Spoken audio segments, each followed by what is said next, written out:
Hello, I'm Dr. Angie McCartney. And I'm Ruth McCartney. Welcome to TeaFlix, where each episode's intimate conversation features a fascinating guest across the spectrum of Beatles world, pop culture, Grammy winners, the music industry, chefs, producers, music stars, actors, and more.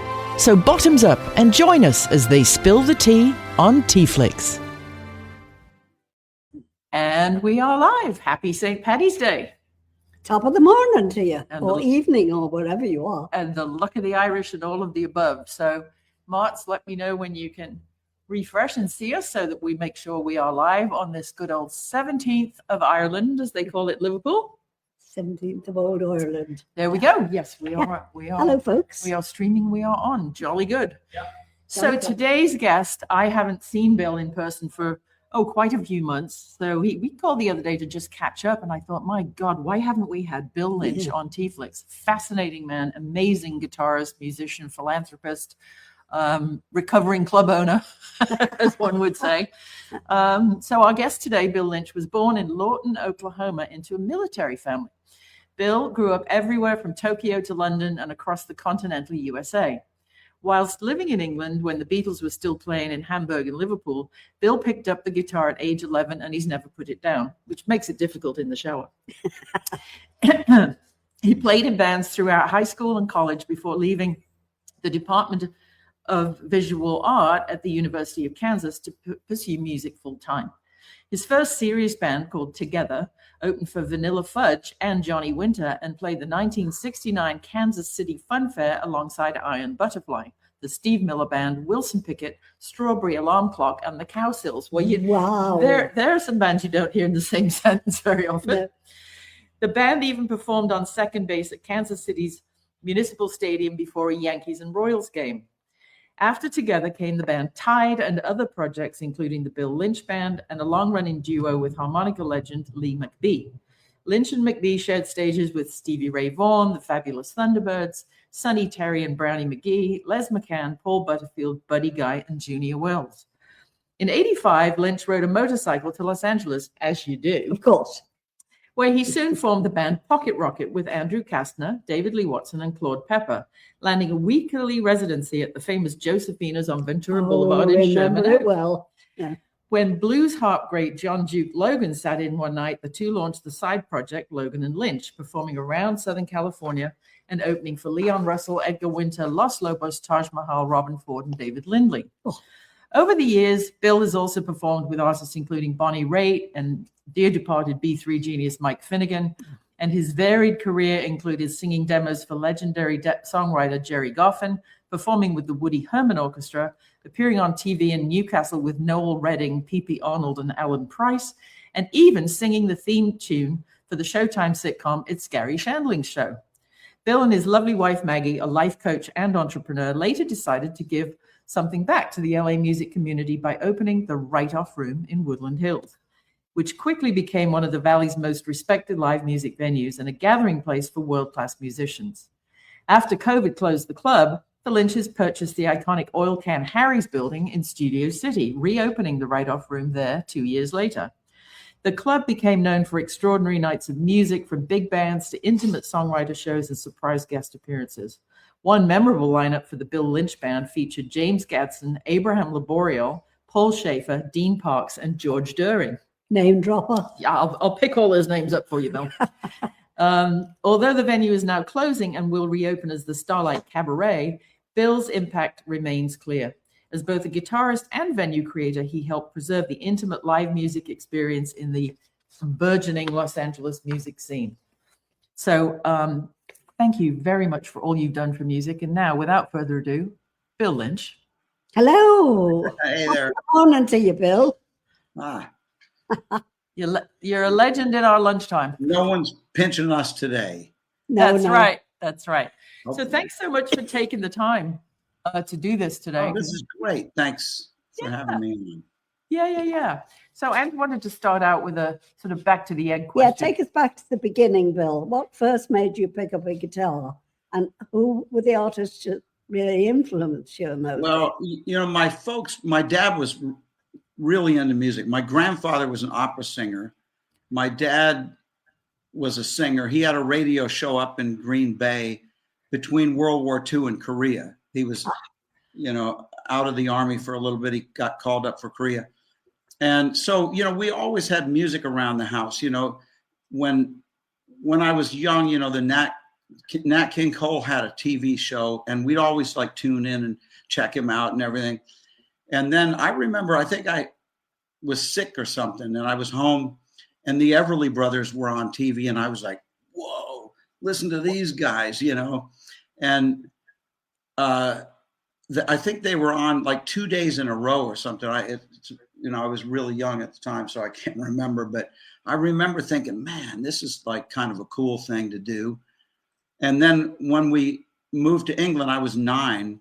Wow. And we went to a summer camp out near in the Salisbury Plain out there somewhere. And this camp counselor had a guitar, and we're sitting around the campfire, and he's strumming these tunes. And I just remember when he put it down, and when it kind of hit this log, it made this sound. I thought, man, I got to get one of these things, And then I had a couple of friends at school. I went to school in Chertsey, and there were these guys who were a few years older than me, and they had a band. And I went and saw them play, and then they played at school once, and they were playing electric guitars. And I just thought, man, I got to get one of these. And I did. And then that was pretty much the end of any other endeavors for me. It was like, right. I mean, you were probably too young at 9, 10, 11 to have done the girl math, have guitar, will get girl, right? No. Well, I remember we stayed at an old hotel in London before we left England. We were like at a place called the Cavendish Hotel. It was an ancient. Oh, yeah. Very nice. And I remember looking out the window. There was this guy, like a gypsy on the street with a mandolin. Huh. And he was like playing, and people were opening windows and throwing coins to him. And he had this look on his face like he was the happiest guy in the world. And I remember thinking, man, this guy's happier than any of the adults that I know, He was probably homeless or something. But I remember thinking, man, this music is like a really great thing to do, Well, it sure is. I mean, it still is today. It really is the thing that, unites the world. It doesn't matter where you're from or what religion or what political stripe or what have you, that, music is a truly universal language. I tell the story sometimes. I was sitting on a panel for emerging artists and talent in music, EDM in Vegas. And one of the panelists, who shall remain nameless, but you could look him up, he had just sold mp3.com for like $600 million. He launched mp3.com so people could upload their music. And I thought, what an altruistic thing to do, burn all those servers and spend all that money, and people can upload their music for free, and it's a discovery platform, whatever. So I said to this chap, I said, wow, fascinating, honored to meet you. What kind of music do you like? And he looked at me and said, I don't like music. I just like money. I was like, what are you made of steel, or did you land from another planet? I've never met anybody who A, would admit it, or B, actually says out loud they don't like music. Crazy. I mean, what would have to be wrong with you? It's insane. Everything. But now, speaking of two worlds colliding, how on earth did a boy from a military family, and I know the military has bands and such, but how did you break the mold? Were you expected to go into the military? Not really. Well, that's good. See, my dad, he didn't encourage that. I felt like I was in the military. We grew up around, big time generals. General Westmoreland was like my dad's boss a couple times, and he'd be over to the house, and I remember one time I called home, and my mom said, you should have been here yesterday. She said, Westmoreland was over, and he and your dad were down in the basement, and she said, I heard him yelling and stuff, She said, every now and then I'd hear, Westy, you've got your head up your ass, or some kind of thing like this, And she said that when he was leaving, he was like holding the screen door open and he and Dad were still yelling at each other. And Mom said that he was like 3 sheets to the wind, you know, and the family dog, Casey, this beagle, went over and lifted his leg on Westmoreland on the front porch. Mom was like, oh my God, you know. So anyway, getting back, my dad, he didn't really, you know, he went in as a private and he got a battlefield commission during the Battle of the Bulge. And he went on to become a general. And I think he was the second general in the history of the Army who didn't go to West Point or OCS. Wow. So, you know, he'd say things like, you know, these West Pointers, you know, they've never had a shot fired at him in anger. You know, he was always saying stuff like that, you know. Right. Never had to crap in the woods. And then, he gave a speech one time for the heads of like Russian industry and the US or something. And he said, man, I forgot my glasses. And he said, I'm up there looking at this sheet of paper, you know, and he showed me the speech that the government said he said, you know, he said, now read this. This is what I said. And it was like, not the same, you know. He was like, in this musical chairs game they're playing at the Pentagon, you know, it was this kind of stuff. And he was just like going with it. Yeah. Yeah. And that was before AI and voice changing and deep videos and all of that stuff, obviously. Yeah. I mean, it would be hard to fake what somebody said. So, I mean, growing up in England at the time, you know, as I said, the Beatles were between Hamburg and Liverpool. Do you remember being exposed to them as an American kid in the UK before the Ed Sullivan Show? Because that was a big... No, we came back before the Beatles hit. And when we got back, my brother and I we had this Zenith shortwave radio thing, and we'd be tuning into Radio Luxembourg and all this stuff, you know. Well, when we got back to the States, my brother Mike, he said, man, I heard this tune by these guys from England, the Beatles, you know, and that was the first we heard of them. And, you know, and we were like, yeah, Brits, you know, we were all happy about that, you know, like, oh, this is great, you know, English band. The fan club. I mean, I bet you never thought, you know, from just picking up a guitar and getting into music that you and Maggie would wind up being owners of this literally legendary. I mean, it's the Write-Off Room and the Baked Potato, right? I mean, these are the clubs that touring musicians coming into town would want to, if they weren't booked there, they'd go hang afterwards and what have you. Yeah. The Write-Off Room's become something of a legend in the Valley, or it did do. Yeah. What inspired you and Maggie to open the original Write-Off Room in Woodland Hills, was it? Yeah, well, the very first mention of the idea, we went up to Canada. We were like hiking around at like 12,000 feet or something, huffing and puffing, and we weren't really saying anything. We were just, you know, and finally I said, what are you thinking about?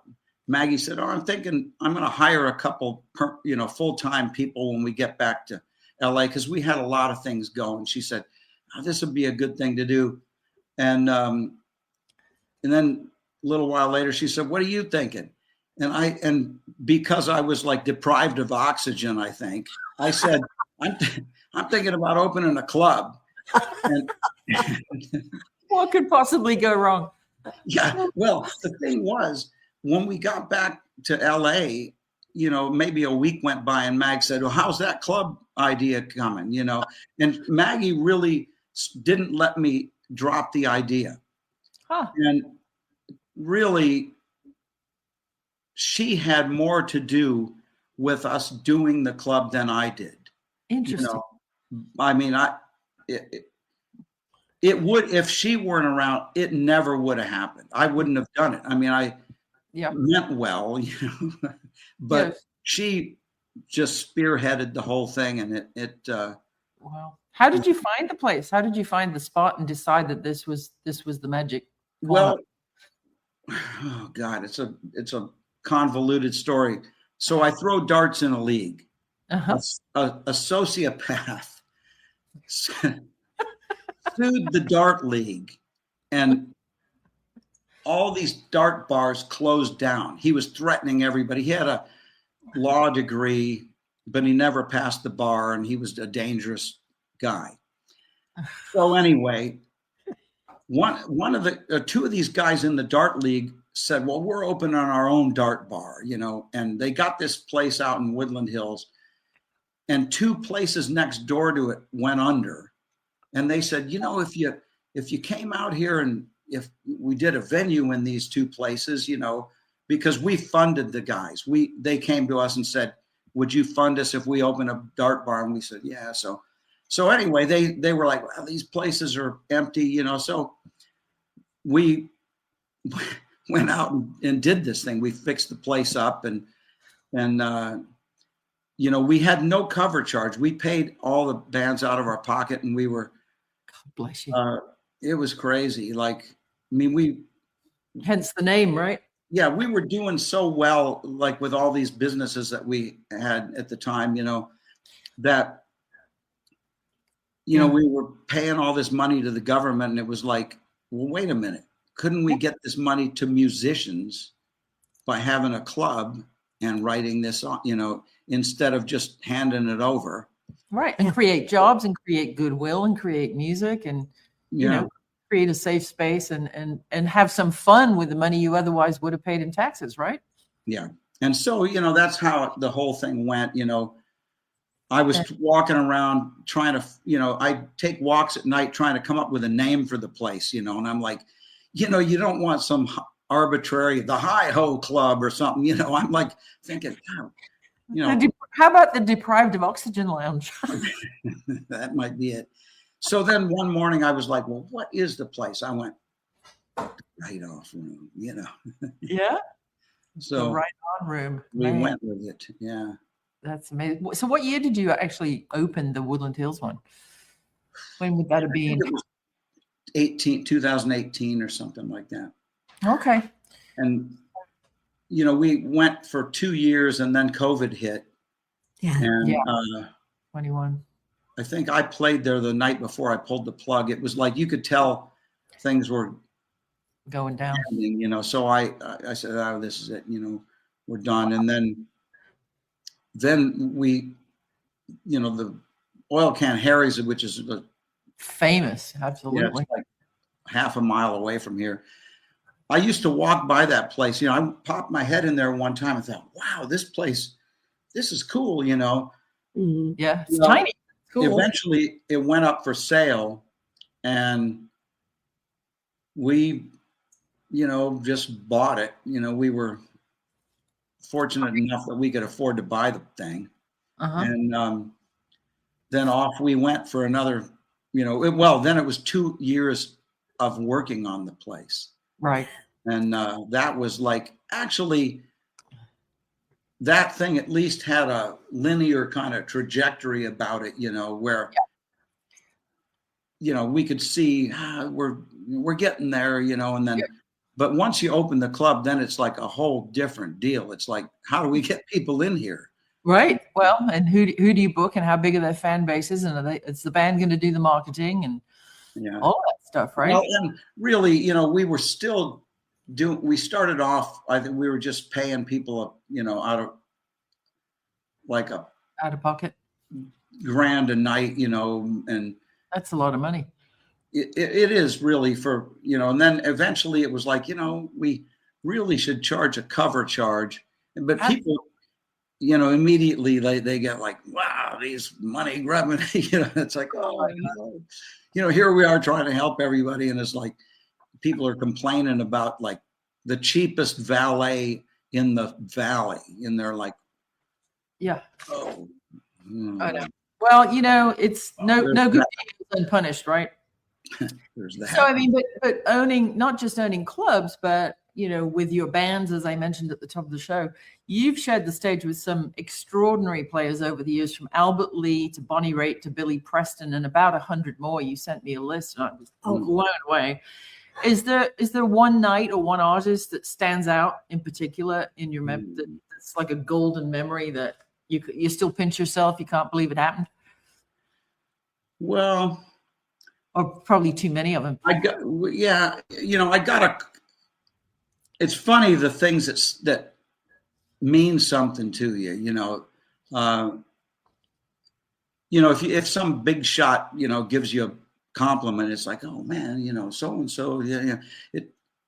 But I was playing a gig one time with a band over at the beach, and, we took a break, and this African guy comes up to me, and he's like pointing at me like this, and he said, "You've got it, and I know what it is." And I thought, wow, that's kind of cool.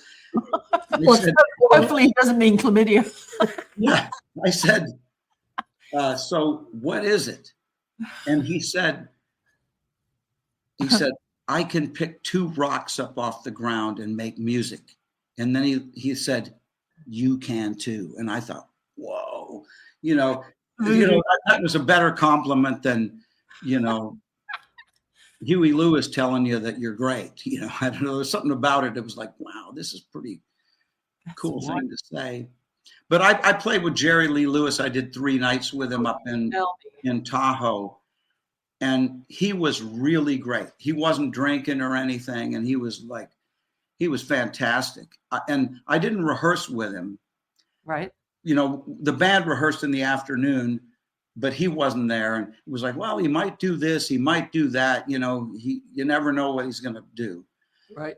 So he comes, out on stage there for the show. And he started off, I think he did this Chuck Berry, Sweet Little 16, they're really rocking in Boston. He's off to the races, sings a couple verses. He goes, guitar. And Kenny Lovelace, who was a great guitar player, who played with him for years, he just looked over at me like, have at it, So I'm taking this solo, and out of the corner of my eye, I see Jerry stop playing and spin around on his bench. And I thought, oh no, what is this? And I look over and he's going like this, I thought, oh, saved, And then when we were at the end of the show, we're walking off the stage, and he ran over and got me around the neck, and he said, man, if I could play guitar like you, I'd quit playing piano. And I thought, wow, now that's a compliment. Much better than this. Well, that's wild. 2 nights, the end of the 3rd night, I was talking to him, and he said something like, he said, man, I wish you would have taken more solos tonight. I said, no, man. I said, Kenny was playing great, and he said, oh, I wish you would have taken more. And then he gets this faraway look in his eye, and he goes, John Lennon was a friend of mine. He said, he could rock and roll. And then he looks at me and goes, something about you reminds me of him, man. You can rock and roll. And I thought, wow. Wow, that's great. Yeah, he was really great. He had a room next to ours. Maggie was in there, and Jerry, I was down in the lobby looking at these 2 guys from Alabama who were unbelievably good in the lounge. And I get back up to the room, and Maggie goes, oh my God, you missed it. Jerry was playing next door. They brought in a piano, and we had a door between the 2 rooms. And so Jerry's in there playing. And so the next night, she said he was singing every tune you could think of. Wow. So the next night, or I guess it might have been, the second night, the 3rd night, I guess I thought, well, I'll just go up and see if he's going to be playing. And sure enough, and it's the craziest stuff. He's doing, see the pyramids along the Nile,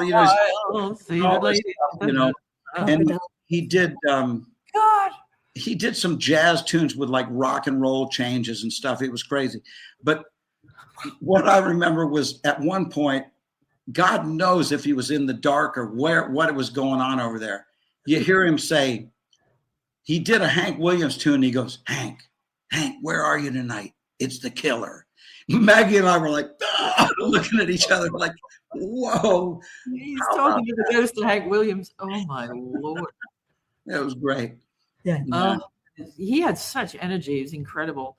I mean, to me, one of the duets that I would have loved to have seen would have been James Brown and Jerry Lee Lewis. I mean, they both had that same raw, crazy energy. Craziness. Like once they got on the Yeah. stage, nothing else mattered but the music, right? Oh man, I'd seen him on TV a few times where he was drunk, and I thought, oh man, this guy's like lost it. Yeah. So, but still, when I got a call, do you want to do these nights? I was like, who wouldn't, you know? So I didn't even ask about the money, you know, I just said, yeah, I'll do it, you know. Well, he was just amazing. You know, I was like, oh man, I get it. I did a blues festival with Bo Diddley, and he Oh was my another God. one where he was really sketchy at half of the time. But we were playing outside. It was the Sacramento Blues Festival, and we were playing outside. It was raining, and there was like lightning in the distance, and all of a sudden, he put 3 songs in a row together that were so good that I remember the bass player and I looking at each other, and where we could read each other's minds, like, oh, lightning's about to strike, and we were like, we were backing away from him, like, oh man, you know, you don't play this good unless you're about to go, you know. Step away from the cables. It was like, Oh. man, this is it. It's amazing to me that more with all of these summer outdoor festivals and the rains and stuff. Oh, yeah. It's amazing to me that more rock stars haven't been electrocuted than they have. I mean, you think rock star Small Plane, okay, that's legendary. Lots of them have unfortunately been lost in plane crashes. But when you think about, AC/DC 240 volt power and in a thunderstorm, not a great place to be. Oh, I got shocked really bad up in Minneapolis or outside of Minneapolis on this show. And I had held my guitar and touched the microphone. Everything was cool. We did a sound check. We come back out. I walk up and I got about this close to the mic and saw this blue arc that hit me. It like numbed my teeth. And I mean, buckled my knees. I was like, wow, man, what was that? And, there was a woman killed not that long ago. She was barefoot on a stage. And, Yeah, you got to stay grounded. One of my husband's songs. I stay grounded. Hopefully you do. Yeah, there was a band called the Nighthawks. Oh yeah. And I used to do, we did some gigs with them. And then we saw them, and the bass player had crutches, and I was like, "What's this about?" He got zapped so bad that it collapsed the arteries in his hips, and he had to kind of, he was almost killed. I think the harp player kicked a stand out of his hand or something, and he got electrocuted. Oh my Lord! It sounds a bit like Spinal Tap's drummers, doesn't it? It does. The most dangerous job in rock and roll. Boy. So once you got on these circuits, you drove a motorcycle out to LA, you formed your band, you formed your bands, you formed your duos. Once you had done that, did you pretty much stay anchored to Los Angeles, or did you still go out on the road on calls with bands of people? Yeah, I mean, I'd go back to Kansas a few times a year, and those gigs were great. And then Mike Finnegan joined us, and we had a lot of those runs. One time I went to Hawaii, and a friend of mine was living over there, and I ended up playing a gig I had George Benson's rhythm section. Wow. And did 2 nights at the end of the trip and kind of paid for, it was like a good thing. And then a friend of ours named Charles White, he had a show on the BBC Radio York, and he was he wrote the official biography of Little Richard. Okay. The Quasar of Rock, the life and times of Little Richard, Quasar of Rock. And he also wrote a book on Jerry Lee. And he was having a TV show. That's when I went over and, played some with Noel Redding and all that. He called me up and said, why don't you come over and, get in the band on my TV show? So I did that, How fun. When would that have been? About what year? 80s? No, it was in the 90s, I think. 80s and 90s. Okay. Very cool. I mean, we've undergone so many. I mean, music is still the anchor, but we've undergone so many changes, haven't we? Oh, yes. I mean, you've seen the music industry change dramatically, haven't you? Oh, yeah. How do you think the culture of live performances have changed since you started playing? Well, people don't go out to see bands like they used to. No. In the Midwest, if we played out in, Waukene, Kansas or something, half the town showed up. People would come from little farm towns, and it was kind of an event. Right. And now there just aren't venues. Back, I was really lucky because in the 70s, all these little towns around Kansas and Nebraska, they had theaters like that from the 20s, this kind of thing. Yeah. And now they're all kind of torn down, or they're like. There's a little one in El Segundo, the old timey music hall, and it's like a 280 seater, and it's got a Wurlitzer and a little stage, and it's just it's a nonprofit, and it makes it by donations. But you're right. I mean, you could literally go anywhere across the country. Same in Europe.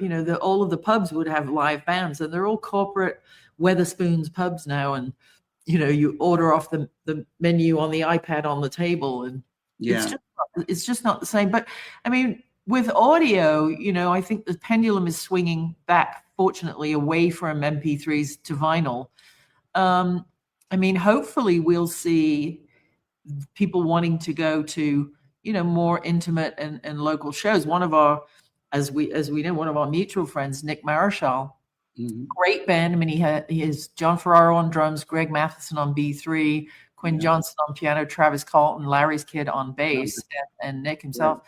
And, when we would go and film him and create all of his videos for his website and stuff, we would get to see some incredible bands at the Canyon Clubs and at the Write-Off Room and what have you. I just don't understand why people don't get it. I mean, is it in the marketing? I remember there was some statistic like from last year around the Grammy time. They said that something like of the top 200 songs on the charts, there were only like 3 bands. Everything else was like solo artists. It's like, 3 bands. That's it. Taylor Swift, Beyonce, and it's like bands kind of don't exist. Certainly not like they did. When I was in high school, there was a band at every block. Right. Well, and I think that's evidenced in seeing, guitar centers close, and Sweetwater's gone completely digital and what have you. But I'm really seriously hoping that with this generation Alpha, that they'll find a fascination in mom and dad's vinyl record collection and the hi-fi, and they'll want to pick up an instrument and learn it, because there's just nothing like sitting in a club listening to live music. It's just this organic wave of love that washes over you. I'm an old hippie, but I can't describe it any other way.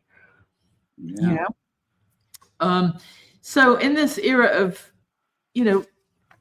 we're not sure if people are craving live music anymore or not, you and McGhee have decided to opt out of the Write-Off Room, which is a damn shame. But on the bright side, Walter and his lovely bride are taking it over. Tell the crowd a little bit about what's next for the Write-Off Room, ex Oil Can Harry's, what was it, the Zomba Room? The Zomba Cafe. Well, the upstairs we called the Zomba Lounge, because it was the Zomba Cafe back, in the heyday before Oil Can Harry's. Isn't there before you go on? Isn't there a Mickey Rooney story about the Zomba Cafe? I think Mickey Rooney proposed to a stripper down there one night. Oh, of course. I had heard tell when I was privileged enough to be given my private tour of the Write-Off Room by one Bill Lynch. Oh yeah, because the first story he tells me is like, do you know Mickey Rooney proposed to a stripper and proposed to a stripper? Of course he did. But sorry, I digress. When we walked out and met Walter and Katie, Katie Cazorla is a comedian, and she has the energy of like the Kansas City Chiefs from 2 years ago, that's this kind of thing. And she's just this unstoppable force, and she's got great vision. So wait till you see this place. They completely changed the inside. Wow. Like we had a bar, we built this big bar thinking that maybe there'd be people sitting in there late at night. That never happened. We, at the end of the shows, that was it, So they took out the huge bar that we had and made this service bar. They added 30 more seats. And they're padded seats, it's like comfy. And the place is this gloss black thing. It's just really amazing. They did a way better job. The green room off the stage, they took one of the stalls from the women's room and made it a bathroom for the green room. They've done all this smart over there. Yeah. And they broke into this room on upstairs that we'd never seen. There was this obvious room that if you went out on the roof, you're like, what is this? Well, they had blocked it off years ago, maybe in the 60s or something. And I told Katie about it. I said, yeah, there's a room that no one's been in. And she was like, where is it? So Give me a sledgehammer. Took her out on the roof. I said, there it is. And she's like, wow. Well, the next day I go down there and they busted down the wall. Cover me, I'm going in.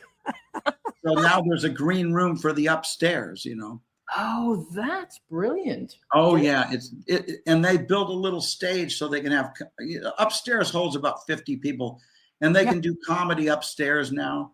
Great. And I don't know if I should be saying this, but they're planning on opening in May. Okay.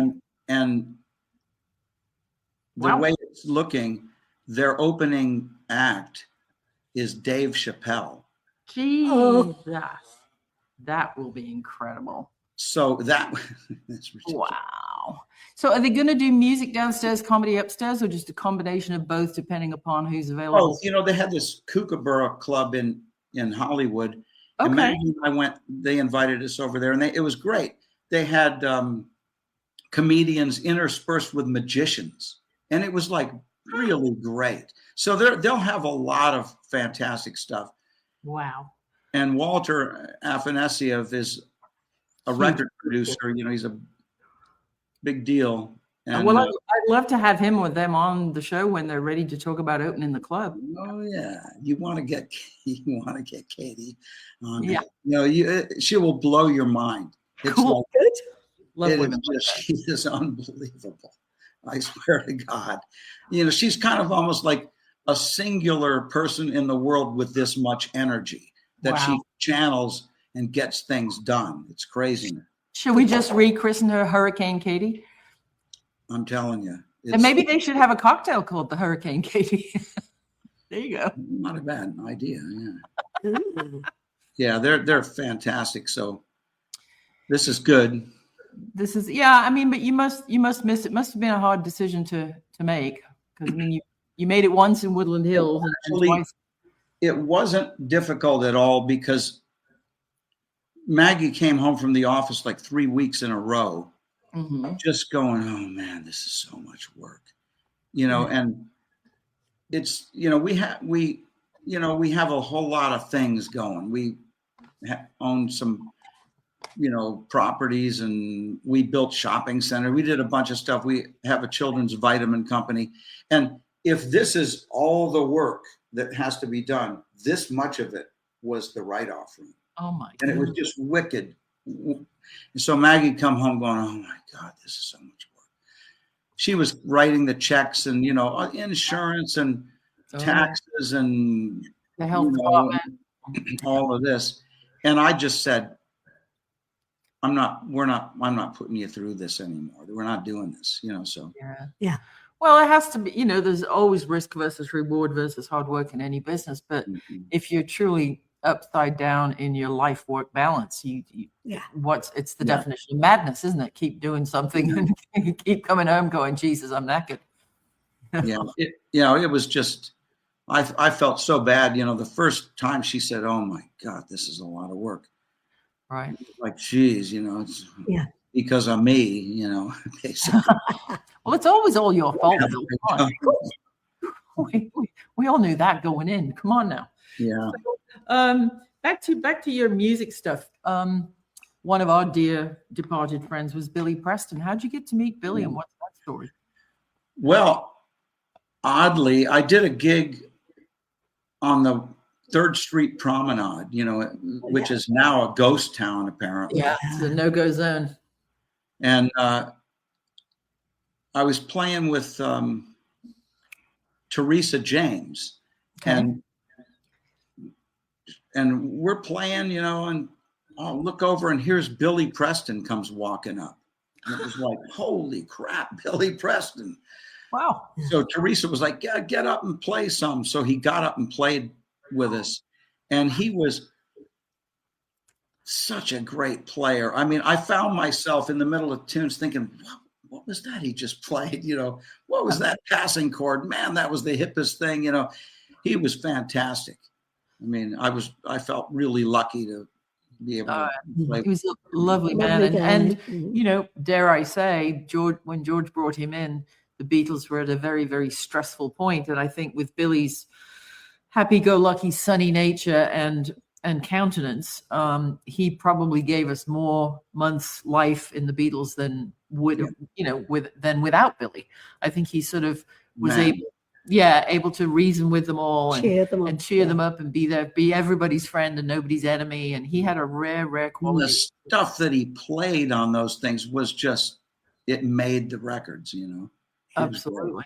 Yeah, no, I have the unfortunate or fortunate distinction of being the very last person to interview him before he died.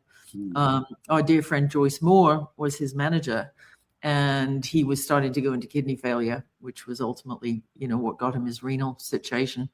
And he lived very close to us in Baldwin Hills over here by the Fox Hills Mall.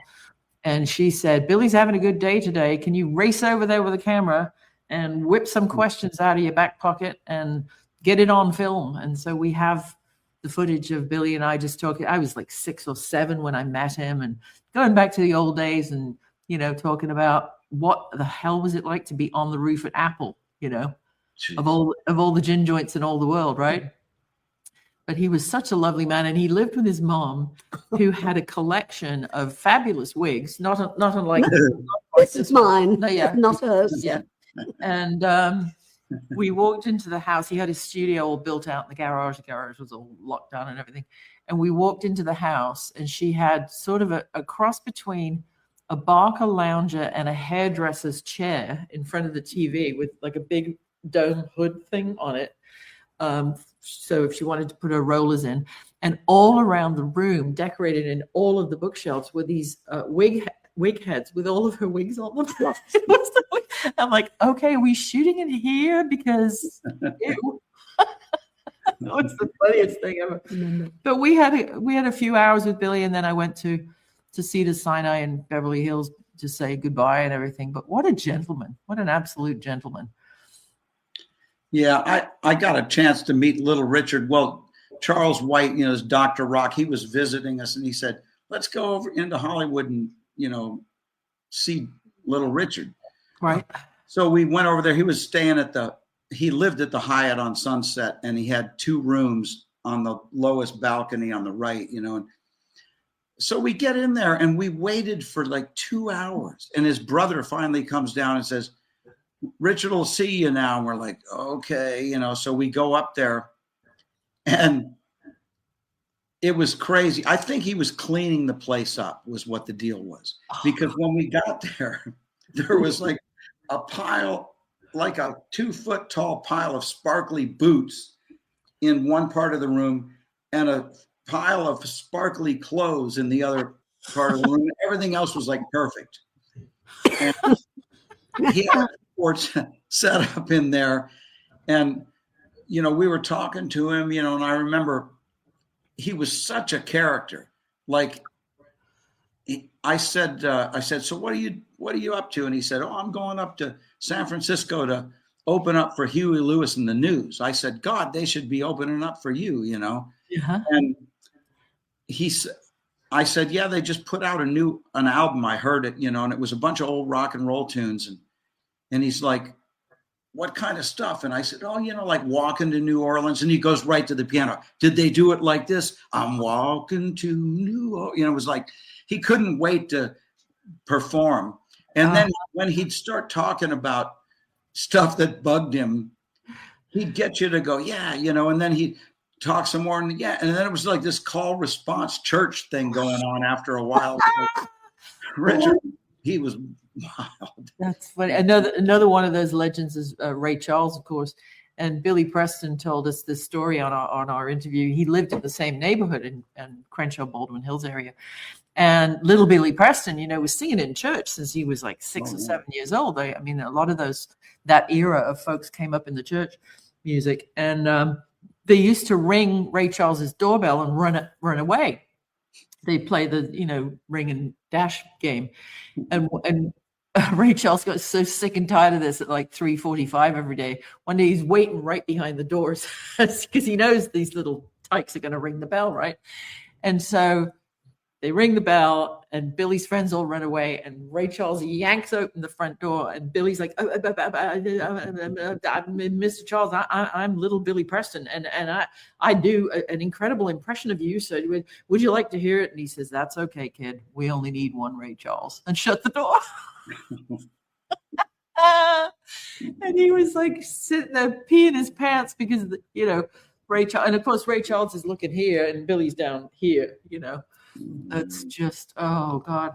But they don't make them like that anymore, do they, Bill? No, they don't. The old guard, unfortunately. You have your Benson Boones and your, the showmen people, but it's a crazy thing. So we're going to do a quick lightning round of questions. Ange wants to know. Yeah. Who was your first guitar hero and that you ever tried to imitate? Style-wise? Well, because of where we lived, Hank Marvin was a big deal. Oh yeah. I remember like Wonderful Land. What a great tune that was. Yeah. Gosh. I remember thinking, man, Hank Marvin. Interesting. Yeah.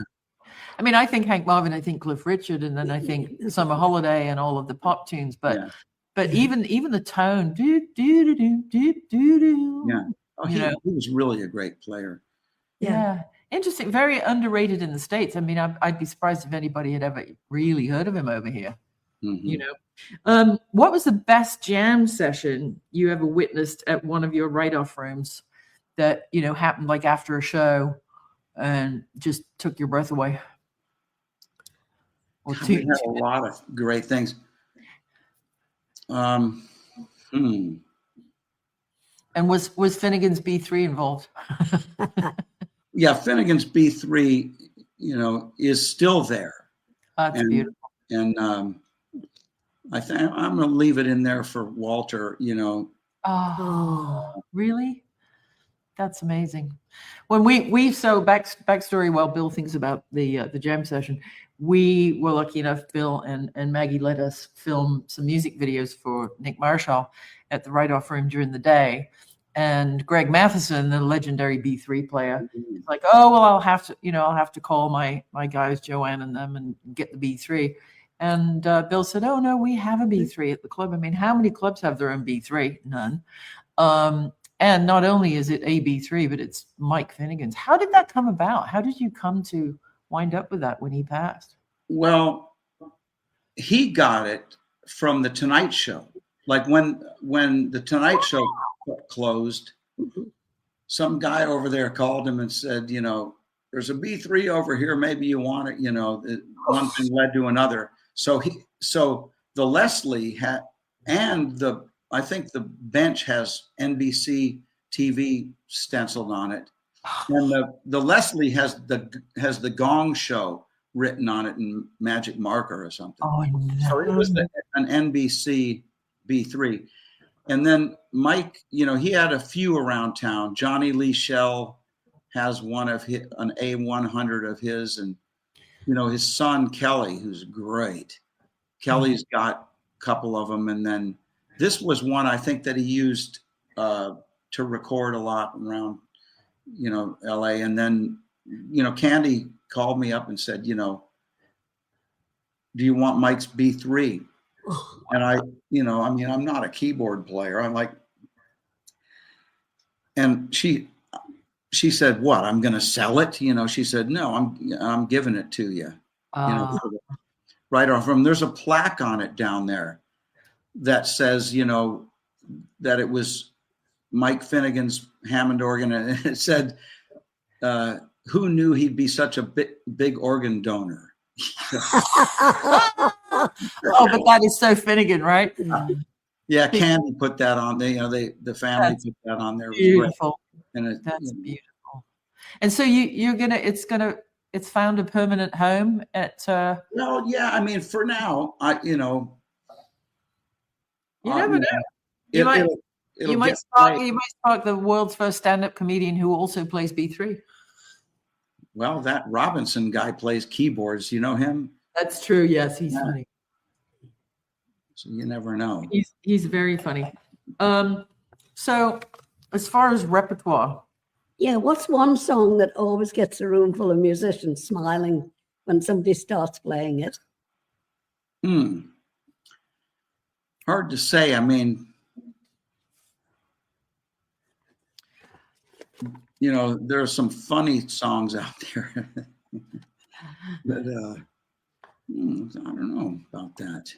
I think, from my perspective, obviously being Beatles heavy, it would be All You Need Is Love, because everybody knows it. Kids can sing along, and it truly is really, and music, and Well, the when I was in high school, I mean, the Beatles were a big thing to me. The band I had in high school, we played all sorts of stuff. Uh-huh. Our keyboard player was in the high school band. He played clarinet. We did When I'm 64. And I would bet, that no bands were playing something like that at the time. No. Another thing was that this band together, when I was in college, when we opened up for Vanilla Fudge, it was at the Memorial Hall in Kansas City, Kansas. And we did Blackbird right after the record came out. Like Terry Gurkovich, who was the guitar player, the main guitar player in the band. I was like playing rhythm and singing. He copped the whole thing within days. We had this show coming up. I sang the thing. He played guitar. We probably were the first people on the planet that played that song in front of an audience. I mean, I can't imagine how that wouldn't be the case. Yeah. When you think about it, it was like a couple days after the record came out. We played that in front of a few thousand people in Kansas City. Oh. And you've just named two songs. The first one was written for my dad and his husband. And the second one, Blackbird, is dedicated. We have the original cassette demo of Paul, and it's dedicated to my grandmother, Edie, her mom. Wow. Yeah. I know, crazy, right? The two songs you just picked out of the sky draw a direct line to my dad and my grandmother. So that's you go. That's how powerful music is. Yeah. And that's why it's such a shame it's being pulled out of schools and stuff, but we won't get into the politics of it all. But if there are any young people out there watching, learn an instrument. It's good for your brain. It's good for all of the synapses and the neurons and it helps you to pick up girls for a young man. Or a girl who likes girls. Who kissed a girl and she likes it. Yes, exactly. Bill, if you could sit in on guitar with any band in history, past, present, who would it be? Oh man. If you this is why it's called a lightning round, because lightning has to strike you to come up with it. I loved Mose Allison. I don't know if you Mose Allison, and somehow I got his phone number. Bonnie Raitt introduced me to him years ago, and then I see him from time to time, and my family went to see him at the Blues Alley in D.C. He was playing there, and we all went down there. And, I went back and talked to him a little bit. Well, eventually I had him on the phone. Maggie came home from work one time, and I'd been talking to him for like half an hour. Yeah. And she, I was like, oh, Wow. He was Writing it on a piece of paper. I loved his whole trip. Like his songwriting was just brilliant, I thought, and just the style that he had. He was like not like anyone else, which is really hard to do, obviously. Interesting. Yeah, no kidding. When you think there's only 8 whole notes in the Western scale. Yeah, and most musicians are trying to be someone else. They really are. They're trying to be some hero of theirs, Interesting. I tell you who else is truly original, sort of that vein, but not really, that I'm a big fan of, Cab Mo. Oh, yeah. It's, I think he's found a niche that is just, he's Cab Mo, and that's it. Yeah, he is, yeah. You take it or leave it. And that was kind of the same way to me with Mose Allison, was like, you got him or you didn't. And he didn't really care either way. Yeah. And, his wife told me that he never had a manager, or like his whole career was he did from other people going, oh, you should play this club, there's this kind of thing. He never really had any management or any, Wow. Yeah. Well, I mean, there are still folks out. I mean, Tommy Emmanuel has a manager now, but for years and years, Tommy Emmanuel would just, he'd play one place and somebody in the audience would say, oh, I know a guy who knows a girl who you should this and that and the other. And, got out of Australia and into Nashville and then on and on and on. So, for anybody watching out there who is like, oh, I'm a great musician, but I don't have a manager, you don't necessarily need one, especially with the internet tools today. Yeah. If you're good, believe in yourself. Just keep doing it, right? Yeah, my folks lived in Alexandria, Virginia, and my dad retired out there. And I used to make trips out there, and I played a club in Georgetown called Desperados, and it was a great place. And I went down there with my sister to see Duke Robillard, I think, Roomful of Blues. And they said, tomorrow night, we've got, this guy, Stevie Vaughan and Double Trouble, and Luann Barton was singing with him.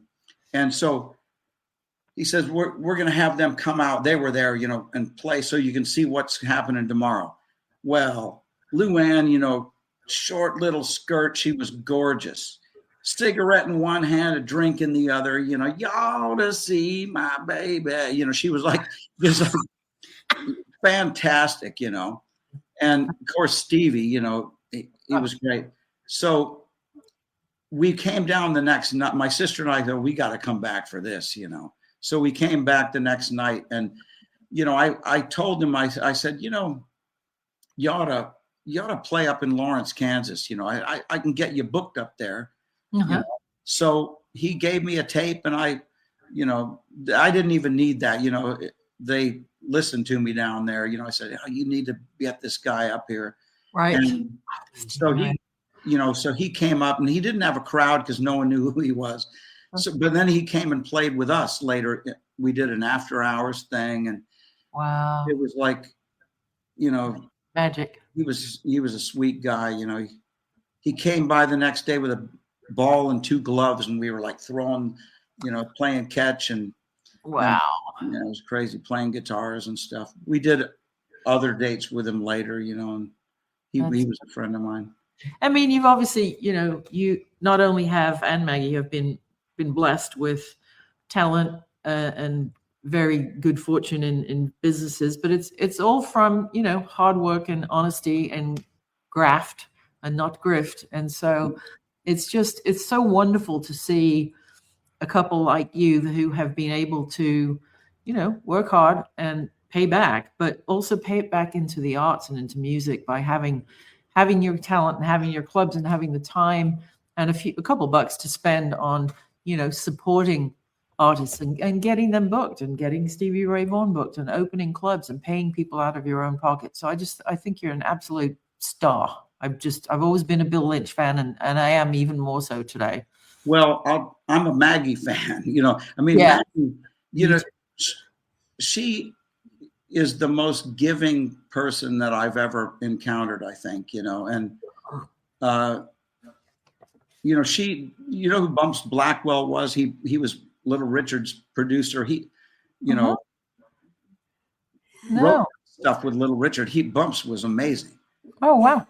Bumps had a band in Seattle, I think, with Ray Charles and Quincy Jones both in it. It seems. Oh my God! Why did they call them Bumps? Yeah, I was just wondering that. Robert Bumps Blackwell. He had a little doily that had Long Tall Sally. I think it was. Anyway, it was some of his saw Aunt Mary coming in. They ducked back in the alley. Wow. On a little doily that he got from an Nostris Johnson, who wrote the original idea, and she walked to, I think, New Orleans or something. Hello. No, sorry. She walked to New Orleans and got this thing to this honey child. She was a DJ, I think, and said, "Could you get this to Little Richard?" Mm-hmm. And she was like, "What is this?" It's a song I wrote, and it was just this one little part of the tune. And so she called Richard and was like, "Oh, this young girl, walked all the way, And so he and Bumps wrote Long Tall Sally from this little, thing that he had written on a doily. Jeez, and, that's crazy. So Maggie knew Bumps Blackwell, and Bumps was going blind, and Maggie moved him and his mother to various places in LA before he died. So she used to waitress at the Whiskey. Oh, wow. Wow. But you're both involved, not just in good works of music, but you're involved in several non-profits, I hear. Can you give us a quick rundown? Who are some of your favorites? If some of our listeners are looking for, a tax write-off or somewhere to donate to that really does the work, who do you guys the like? Ms. Foundation for Women is a big one. The Ms. Foundation, yeah. And we're been donors for years and years to that. And Gloria Steinem one time spoke at our house. It was fantastic. She was great. Wow. Yeah. And so that's great. That is a good one. And the Trust for Public Land, we donate to them out here, and they do a lot of good things. Yeah. I love these smaller foundations. I mean, not to take anything away from anybody in nonprofit, because it's really hard work, but it seems to me the higher up the ladder you go with the big branding, they have to pay for TV advertising, and they have to pay for, security for their board, and they have a lot of extraneous expenses that some of these boots on the ground people, I would call them, don't do. So thanks for sharing those with us, because if anybody wants to look up Trust for Public Land or the Ms. Foundation, those are obviously Lynch approved nonprofits. So thanks for sharing that. You know what? You ought to write a book. I was just going to say that. You ought to write a book. You ought to write a book and put QR codes. I wonder who could help me with that. Let me think. I don't know. But today being St. Patrick's Day, and Angie being the lady of the limericks, she has her both softback, so you can carry it with us. And this book is called and Dr. Angie McCartney's Liverpool Limericks and Other Random Irish Haikus. And so this takes you from, it's all about the 60s and Liverpool and all Carnaby Street and Twiggy and the Beatles and George Martin and Frida Kelly and Yoko Ono and everything. So I met Frida Kelly. I met her. I met the two of you at that auction over in Beverly Hills for Ringo's drum kit. Yeah, Ringo's drum kit. Yeah, that one. And Frida was there, and that's right. I tapped her on the shoulder. I couldn't believe it. Oh my God, Frida Kelly. I've met everybody and didn't think a thing of it. And when I saw her, I was like, oh Lord, And I tapped her and I handed my phone to my buddy. And as she turned around, I said, I love you. And the look on her face, he snapped a picture that's just fantastic. I'll I'll send her an email. And Send it to Angie. And I'll send that to you. Yeah, Yes, do.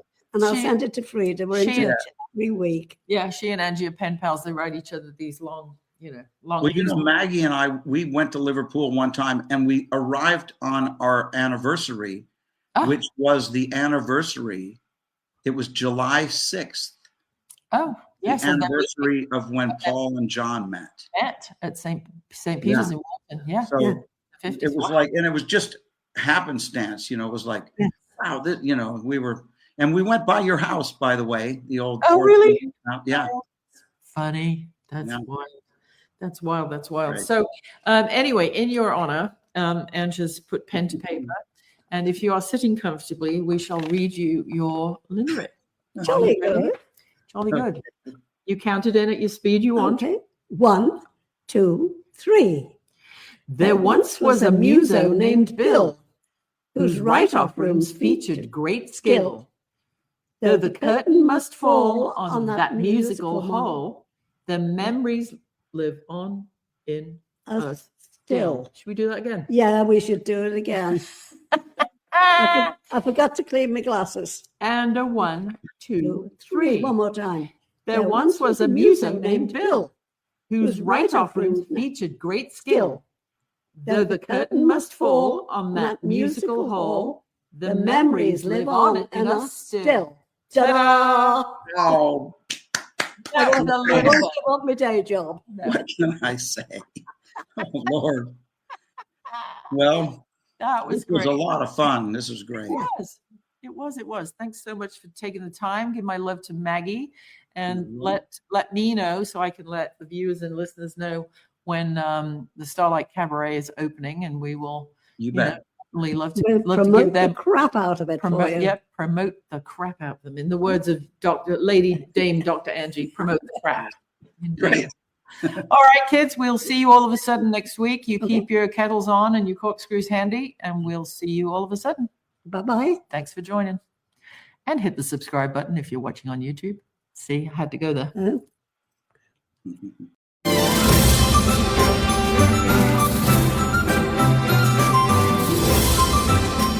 Thanks for tuning in to TeaFlix, and check out Dr. Angie's books, Organic Teas and CBD at mrsmccartneysteas.com. Toodle pip!